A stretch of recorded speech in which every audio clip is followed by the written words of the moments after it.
Good morning, I'm Geraldine Doogue. I'm to be your MC for today, and I'm delighted. We had a lovely dinner last night and I met quite a few people last night. It was a fabulous dinner and started to get a feel for what might emerge from this conference and just what people's various concerns were. It was actually, it was a great conversation at our table. Realise how many shared dilemmas, I must say, exist.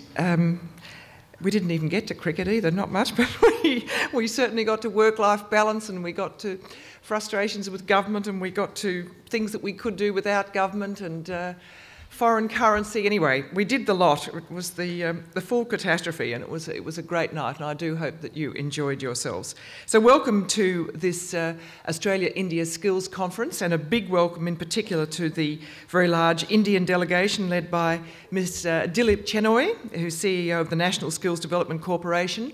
And we're just thrilled to bits to have everybody here, because that's what I did discover last night, just how busy everyone is in different parts of the world, and to just extract yourselves from your routine, take your blackberries and with you. I appreciate that. I watched that last night.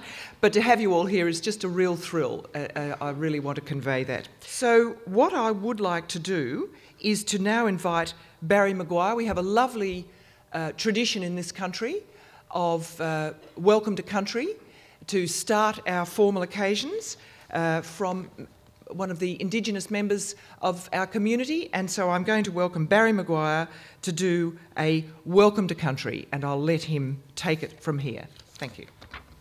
Good morning, everybody, and thank you so much, Georgina, for the invitation. And on behalf of the Noongar people, I'd like to thank the Commonwealth of Australia and the Republic of India to show, I guess, the rest of the people here in Australia and around the world how nations can come together.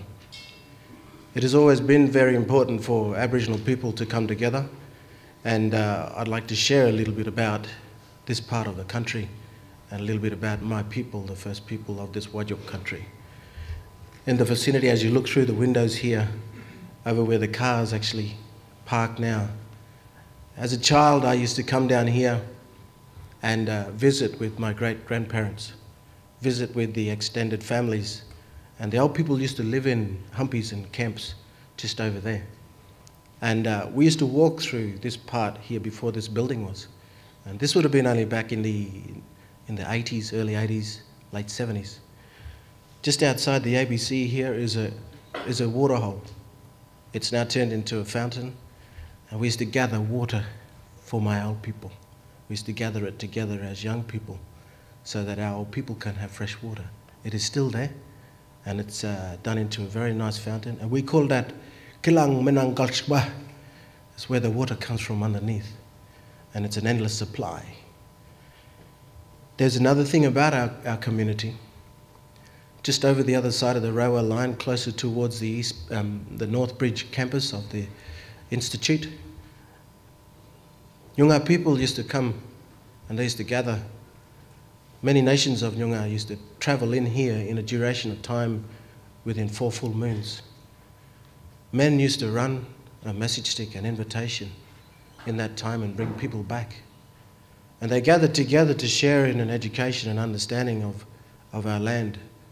They shared in an understanding of our stars, of the animals, of the plants, of how everything is encompassed in one knowledge, and how everything is shared between the many families and nations that came together. There was a balance. And when you come together as people, there's a balance. When you sit on one level, no matter what your nation is, there's a balance. When you share that knowledge, there's a better tomorrow. And I am honored to stand here amongst you to see this gathering of nations to make a balance and a way forward for tomorrow.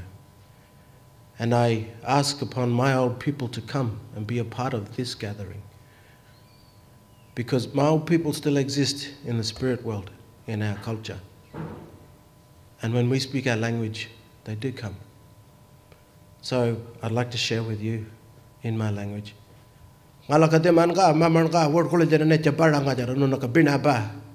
May my elders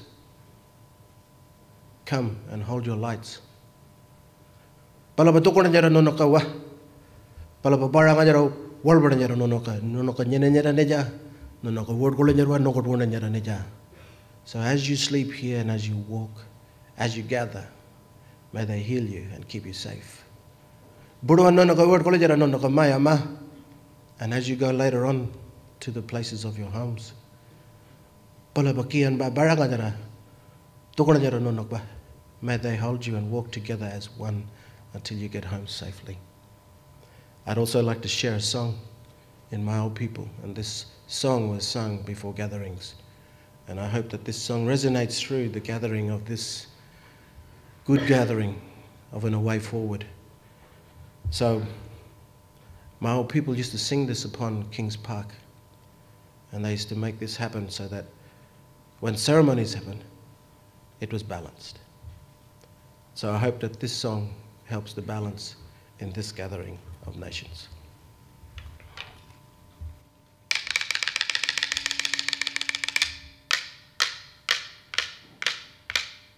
Wanare gamalana, wanare gamalana, boyongoda wanengo, boyongoda wanengo, wanare gamalana, boyongoda wanengo. These are the old instruments of the Noongar people, and this is how we connect to our country. In song. We use song to travel our country. We use song to teach in our country. We use song to heal. We use song to find our way through in the night. And I hope that our old song helps your gathering and blesses it, makes it become very, very strong, makes it better for tomorrow between Australia and India. And thank you so much. I am a graduate of the Institute, and I'm so proud to come along. Thank you, Mr. Fernandez, for everything that we do together. And I hope that tomorrow is better for your students. Thank you, and welcome to Noongar Country. Thank you, Barry. That was fabulous. And Barry's actually a Balladong Noongar man and very well known in this state, very strong advocate. I didn't know he'd been here to the CIT. And he's worked in education, health, natural resource management and arts and culture for the last 25 years and very well recognised as a performing artist. And he has his own company now called Red Spear, which specialises in cultural education. And as you can see, he loves what he does.